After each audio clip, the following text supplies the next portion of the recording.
Tim, thanks for joining me here to talk about centers of excellence and introduce yourself. Let the viewers here know why you're relevant to this topic. Yeah, yeah, cool.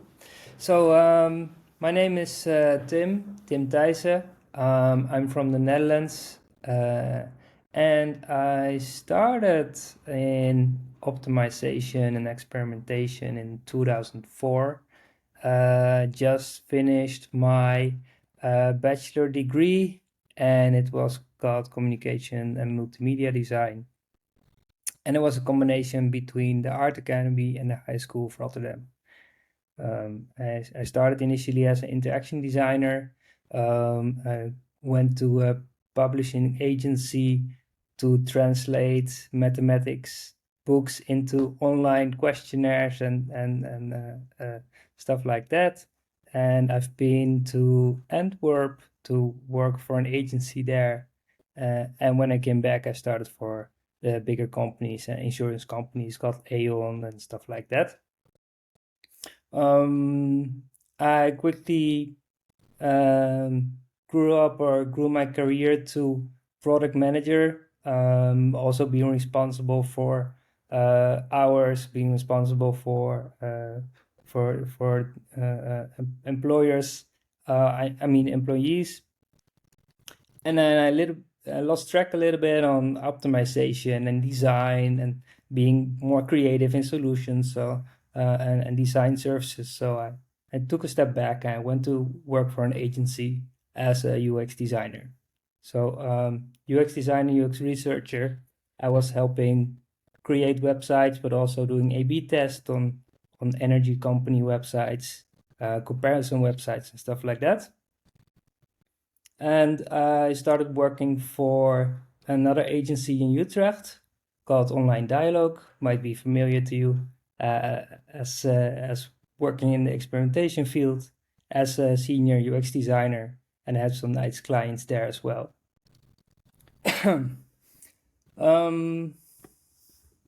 Yeah, nice.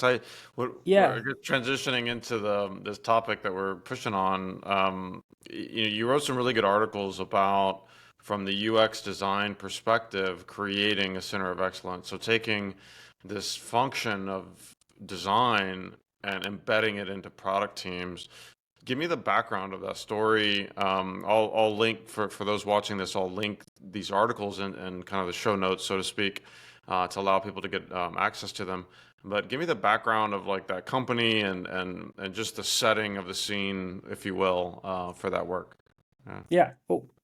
So the reason I wrote that article, because it was quite of a roller coaster getting into that way of working. So I started working for Beerwolf. Beerwolf was a company that's part of Heineken, and they're selling beer packages, but also home draft machines and stuff like that. So that's the company I had this challenge with, and I started in a UX team. So it was a UX team.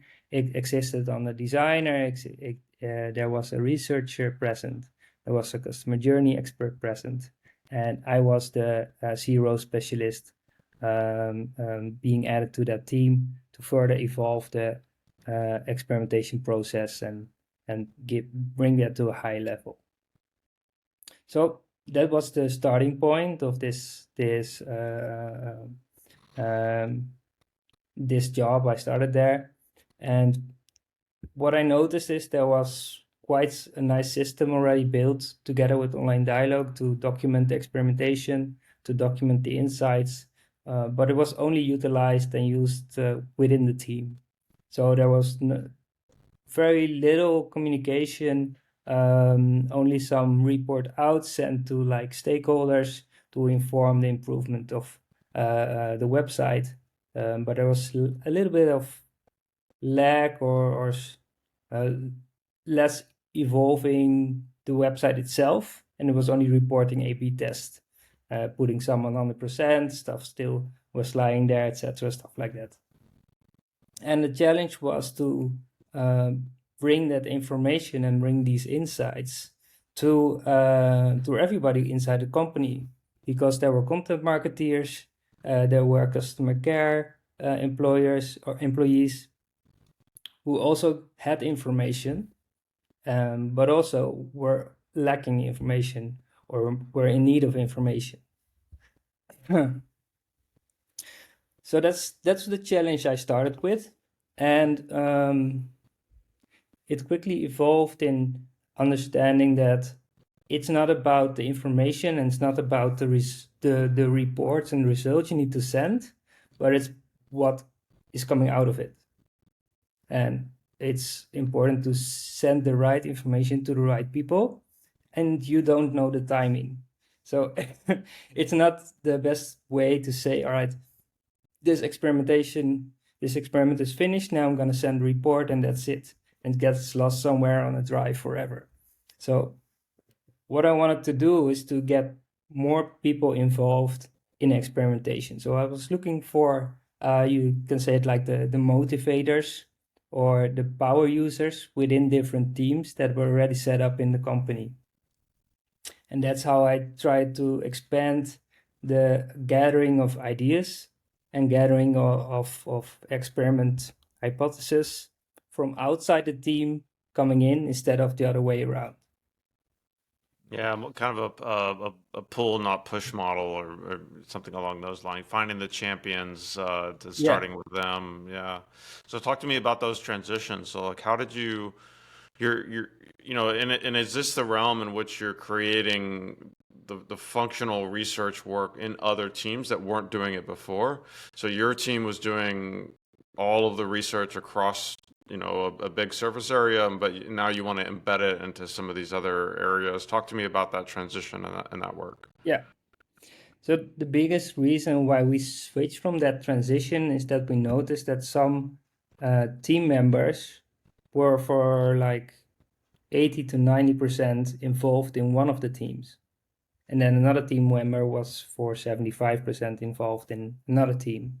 So we had a few development teams or product teams. One is the current site, and the other was, for instance, marketplaces that were just starting and building up. So we had different teams, and they both needed like designers and user research. And so it was hard to for user researchers and for designers to manage different boards. So they had the UX team board, and they had like the product team board.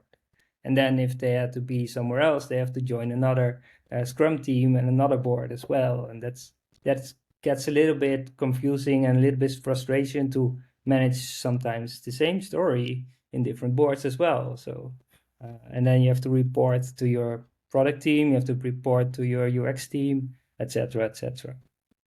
Mm. And that's how we started like splitting up the UX team and dividing roles inside the product teams. So it became more like multidisciplinary teams. And we developed, we actually translated or transformed the UX team into a guild. So this means that it's not a set team somewhere put in place, but it's, of course, a group of people with the same interest about a certain topic. So at this point, the guild consisted of people who were interested in experimentation and utilizing insights.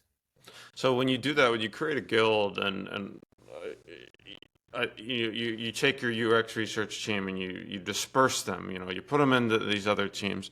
You sacrifice functional excellence when you do that a little bit. You're dispersed and you're trying to get together occasionally. You need to create some kind of mechanisms to have standardization and the latest, what's the latest and greatest. Maybe you have a really good researcher in one team, but not so good in another, these types of things. And so talk to me about the mechanisms that you thought about to have this guild work as a guild, right? Like, how did you bring them together occasionally and normalize how they worked and how they thought? Talk to me about some of those like tactical mechanisms, how often you got together, what kinds of meetings were run to facilitate that? Like, what were any kind of tangible artifacts that you used to help with that? Talk to me about some of the Yeah, tools and things there. yeah. So we had several returning meetings, and even though that we weren't a team, we still had our own Scrum board, and we still had our own backlog of stuff we wanted to do. But of course, those now were not really concrete stories, so that's why we translated the more Scrum and storytelling way of working into OKRs. So those are more of quality assurance and quality improvement goals, objective key results that you want to improve to give better quality to your work instead of putting out work. So it's not production, but it's like improvement of the process, improvement of the quality. Yeah. And So with that board, OKRs focused on the quality. What about like you have your own board on that? That makes total sense. And then you get together monthly on that, or like how do you know yeah, what I mean? Like how does that look? yeah. So we still had our weekly stand up on Monday. So there was like weekly contact, and there was also during the day we still reached out if you have a challenge about a certain topic, about research or a UI component or setting up a design system or stuff. And eventually every, I think, 3 weeks, we just sat down together, see if there were any improvements regarding the OKRs we've set up, and checked if we need to have like a monthly session was like representing the guild. So the output of the guild was not having a better website or having a better experiment. The output of the guild was setting frameworks, setting templates, and giving guidelines to like the product teams and all the other teams that were interested in starting with experimentation. So it's really facilitating the ecosystem as a guild, or you can call it like whatever you want, but it's really setting up the ecosystem and facilitating the automation of form that can be filled in by any colleague with an experiment ID, and then facilitating and helping him with automated emails saying that we've picked up one of his experiments, and then coming back to him from the guild saying, all right, thanks for your input and your idea, and now we're going to help you set up the next step and next phase. Yeah. And then the product or the actually building of the experiment happens in the product team. So it doesn't happen in the guild. Yeah. Cool. My last question here for you is maybe like it's around like leadership, accountability systems and such. When you had a centralized version of the guild, that team had their own. It wasn't how you describe it now in terms of quality improvements. They had their own metrics, I would imagine. Yeah. Yeah. Right. So I'm curious about the transition away from that and embedding into there. Talk to me about the leadership involvement, enrollment, the changing of metrics and accountability, the changing of incentives there. That transition tends to be the tricky thing. So talk to me Yeah. about how that worked in terms of leadership, allowing that to happen, allowing that space to happen, etc. Yeah. So the only way you can achieve like this customer experience optimization, and having that KPIs in your company is if your vision and strategy of the company is also aligned with a certain vision.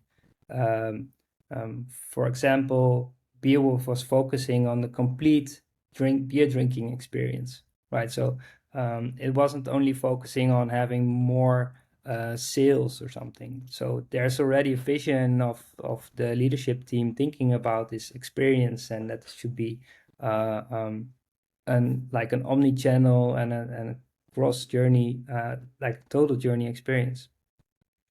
This means that one of the KPIs that we could introduce was something like the customer satisfaction. So in this case, the company preferred the NPS score, and that's fine as well. But under that, there were some other metrics that we've called UX score and stuff like that to uplift that NPS.